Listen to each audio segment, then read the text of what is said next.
신약성경 히브리서 4장 12절에서 16절까지의 말씀 우리 한 목소리로 함께 봉독합니다. 하나님의 말씀은 살아있고 활력이 있어 좌우의 날선 어떤 검보다도 예리하여 혼과 영과 및 관절과 골수를 찔러 쪼개기까지 하며 또 마음의 생각과 뜻을 판단하느니 지으신 것이 하나도 그 앞에 나타나지 않음이 없고 우리의 결산을 받으실 이의 눈앞에 만물이 벌거벗은 것 같이 드러나느니라. 그러므로 우리에게 큰 대제사장이 계시니 승천하시니 곧 하나님의 아들 예수시라. 우리가 믿는 도리를 굳게 잡을지어다. 우리에게 있는 대제사장은 우리의 연약함을 동정하지 못하시리가 아니요 모든 일에 우리와 똑같이 시험을 받으시니로되 죄는 없으시니라. 그러므로 우리는 긍휼하심을 받고 때를 따라 돕는 은혜를 얻기 위하여 은혜의 보좌 앞에 담대히 나아갈 것이니라. 아멘. 할렐루야. 하나님의 은혜가 오늘 새벽에 하루의 첫 시간을 주 앞에 드리는 우리 믿음의 가족들에게 함께 하시기를 예수님의 이름으로 축원합니다. 우리의 믿음의 생활은 실제적인 생활이어야 됩니다. 우리가 사람은 속일 수 있어도 하나님을 속일 수는 없죠. 그렇기 때문에 이 만물의 주인 되신 하나님을 온전히 믿는 우리의 믿음은 가장 실제적이고 현실이어야 합니다. 우리가 속일 수 없듯이 눈 가리고 아웅하는 그런 식의 믿음, 또 자기 자신을 스스로 속이는 나는 잘 믿고 있다고 생각하는 것처럼 그렇게 속이는 믿음이 아니라 하나님 앞에서 하나님을 만나고 하나님께 고백하는 그런 실제적인 우리의 삶의 믿음의 삶이 되어야 됩니다. 오늘 말씀 속에서는 이 실제적인 믿음 생활에 대해서 말씀을 하고 있습니다. 오늘 말씀의 13절에 보면은 지으신 것이 하나라도 그 앞에 나타나지 않음이 없고 오직 만물이 우리를 상관하시는 자의 눈앞에 벌거벗은 것 같이 드러나느니라, 이렇게 말씀을 합니다. 이 말씀처럼 이 세상의 모든 것이 하나님 앞에 선악간의 모든 일이 그대로 드러날 겁니다. 특히 인간의 삶은 더욱더 그렇죠. 숨기운 것이 하나 없이 모두 드러나기 때문에 이 벌거벗은 것 같이 드러난다라고 말씀을 하고 있습니다.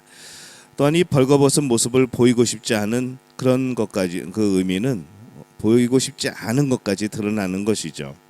우리가 드러내고 싶지 않다고 숨겨지는 것이 아니라는 겁니다. 하나님 앞에서는 모든 것이 있는 그대로 드러날 겁니다. 하나님 앞에서 성공적으로 숨겨지는 것은 없습니다. 다 드러나는 것이죠.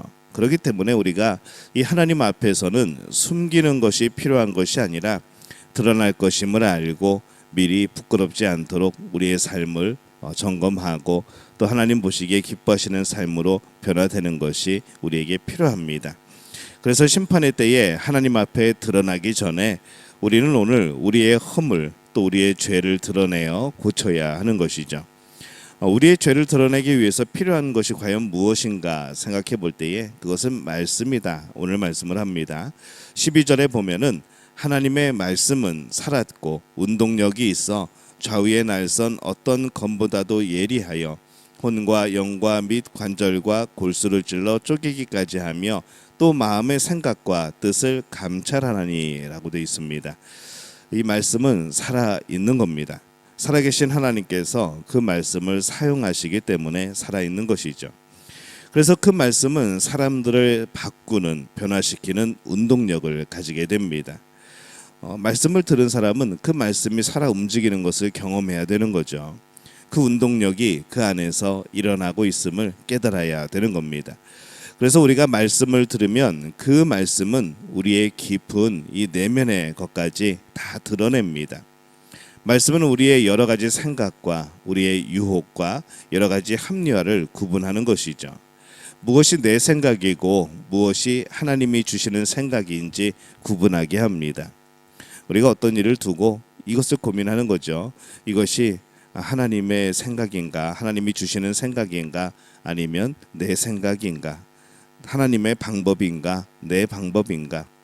우리가 이것이 때로는 굉장히 힘들고 또 복잡하고 어려운 과정일 수도 있습니다. 하지만 우리가 그렇게 모든 일에 대해서 한 번 더 생각하고 한 번 더 기도하고 한 번 더 말씀 보고 그렇게 하게 될 때에 진정 우리의 삶의 방향은 하나님이 원하시는 방향으로 함께 걸어가게 되어 있습니다. 그것이 힘들고 번거롭고 그것이 귀찮아서 그런 과정을 거치지 않는다고 한다면은 결국에는 내 생각대로 결국엔 내 뜻대로 우리의 삶의 방향이 결정되어지는 것이죠. 그러면 그 열매도 하나님이 잘 인도해 주시면은 또 상관이 없겠지만은 대부분 그런 경우에 어떤 죄의 방법들이 들어오고 죄의 생각들이 들어오고 결국에는 우리가 맺어지는 열매들이 하나님이 기뻐하시지 않는 그런 열매들이 되어지는 경우들이 참 많음을 우리가 봅니다. 때로는 말씀을 보아도 혼동스러울 때가 있지만은 그래도 말씀을 우선으로 생각하고 노력하면 또 시간이 지나면서 우리 성령님께서 도와주시는 거죠. 말씀이 무엇을 말하였고 나의 어떤 생각이 말씀을 혼동케 하였는지 구별하게 해주십니다. 말씀은 예리한 검과 같다라고 말씀을 합니다. 그래서 말씀은 무엇이 옳고 무엇이 그른 것인지 분명한 구분을 하게 해주는 것이죠. 그래서 심판 때에 우리 안에 거짓과 죄악으로 가득 찬 채 우리가 벌거벗김을 당하기 전에 이 말씀으로 우리 자신의 깊은 내면의 거짓까지도 다 드러내고 치유해야 하는 바로 그러한 우리의 위치에 우리가 있습니다. 말씀으로 위로만 받으려고 하지 말고 이 말씀으로 우리의 거짓을 드러내고 치유하는 데에 그런 놀라운 능력들도 경험하시기를 바랍니다. 그냥 말씀은 무조건 복의 말씀이어야 된다. 말씀은 무조건 축복하는 말씀이어야 된다.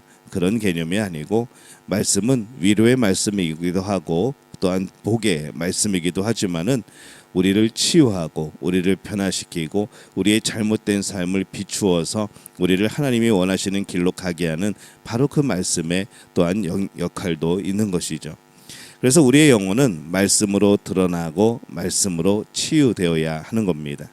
속은 썩어져 가고 있는데 막연한 희망을 가지고 그냥 잘 될 거야 라고 생각하는 이런 말만 반복하는 것은 의미가 없다는 것이죠.